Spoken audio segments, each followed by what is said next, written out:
Tax बचाने का हो टेंशन या फिर पेचीदे टैक्स नियमों की उलझन, अटका हो रिफंड या मुश्किल में फंसा हो आपका रिटर्न। हर मुश्किल सवाल का आसान जवाब है टैक्स ग्रुप, जहां आप ना सिर्फ अपना टैक्स बचाते हैं बल्कि हम टैक्स की उलझनों को सुलझाने के गुर भी आपको सिखाते हैं। नमस्कार, मैं हूं लक्ष्मण राय और आज आपके सवालों का जवाब देने के लिए हमारे साथ हैं जाने माने टैक्स एक्सपर्ट शरद कोहली साहब। कोहली सर, आपका स्वागत है सीएनबीसी आवाज में। आपके कई सारे टिप्स और दर्शकों के सवाल और आपके जवाब लूं। इससे पहले दर्शकों को बता दूं कि इस बार शो में क्या कुछ खास रहने वाला है और अगले आधे घंटे में टैक्स के कौन कौन से पहलुओं पर रहेगी हमारी नजर। क्या बिल्डिंग रीडेवलपमेंट के बाद फ्लैट बेचने पर लगेगा long term capital gains tax? बुजुर्गों को वैक्सीनेशन बिल पर मिलेगी इनकम टैक्स में छूट, और साथ में भी बताएंगे कि कार इंश्योरेंस के प्रीमियम पर कैसे क्लेम करें इनपुट टैक्स क्रेडिट। इन सारे मुद्दों पर बातचीत होगी, लेकिन इससे पहले एक मुद्दा इनकम टैक्स रिटर्न का। सिर्फ इनकम टैक्स रिटर्न फाइल करना ही जरूरी नहीं होता है, बल्कि उसका वेरिफिकेशन करना भी उतना ही जरूरी है।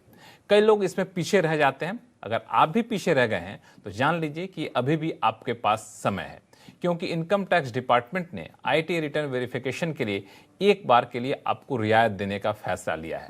लेकिन इस रियायत का फायदा आप सिर्फ और सिर्फ 28 फरवरी तक ही उठा सकते हैं।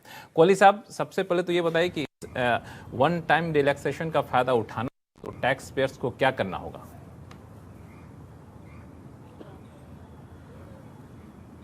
जी हाँ लक्ष्मण, बहुत सारे लोग मिस कर जाते हैं और वो सोचते हैं रिटर्न फाइल कर दी बस काम हो गया, पर वो ये भूल जाते हैं कि अगर आपने वेरीफाई नहीं किया तो आपकी रिटर्न प्रोसेस ही नहीं होगी, बल्कि एक समय के बाद तो ऐसा माना जाएगा कि आपने रिटर्न फाइल ही नहीं करी है।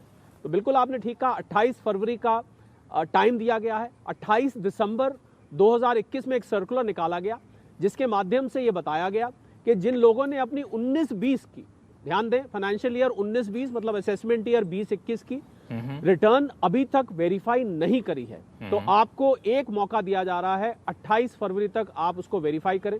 वेरीफाई करने के तरीके आप जानते ही हैं, सब दर्शक जानते हैं, करते रहते हैं। ITR भी आप पोस्ट कर सकते हैं। उसके अलावा आप अपने डीमैट अकाउंट के थ्रू, अपने नेट बैंकिंग के थ्रू, आधार OTP के थ्रू, जो तमाम मेथड्स हैं जिसके बारे में हम निरंतर चर्चा करते रहते हैं, आपको वेरीफाई करना जरूरी है। अगर आप वेरीफाई नहीं करते हैं तो लॉ ये कहता है कि 120 दिन तक अगर वेरीफाई नहीं करते हैं तो आपकी रिटर्न फाइल हुई नहीं मानी जाएगी। तो अभी जो इस साल की फाइल की है उसके लिए तो 31 मार्च तक समय है, क्योंकि 120 दिन का समय मिलता है लक्ष्मण। पर जो पिछले साल के रिटर्न है उसके लिए ये मौका एक हाथ में आया है। तो लोग, मैं देखता हूं लक्ष्मण, हमारे पास सवाल आते हैं कि हमारा रिफंड नहीं आया या हमने रिफंड बहुत सारा अप्लाई किया था। वो ये एक रीजन होता है उसका। बिल्कुल, आपने सही कहा कि आप रिटर्न फाइल प्रक्रिया को पूरी नहीं किए तो फिर आप रिफंड के इंतजार में बैठे रहते हैं और मान के चलते हैं कि हमने रिटर्न तो फाइल कर दिया, अब रिफंड आना चाहिए, नहीं आता है। और कोहली साहब ने एक बड़ी महत्वपूर्ण बात कही कि अगर आपने वेरीफाई नहीं किया तो माना जाएगा कि आपने रिटर्न फाइल ही नहीं किया। लेकिन मान लिया जो 28 फरवरी की समय सीमा है, उस समय सीमा में भी कोई रिटर्न को वेरीफाई नहीं कर पाता है, या फिर अभी जो रिटर्न फाइल किया गया है उसको वेरीफाई नहीं कर पाते 120 दिन में, तो क्या कोई प्रावधान है कि पेनल्टी दे करके या फिर कुछ आप अलग से चार्ज दे करके वेरीफाई कर सकते? कोई विंडो खुला रहता है?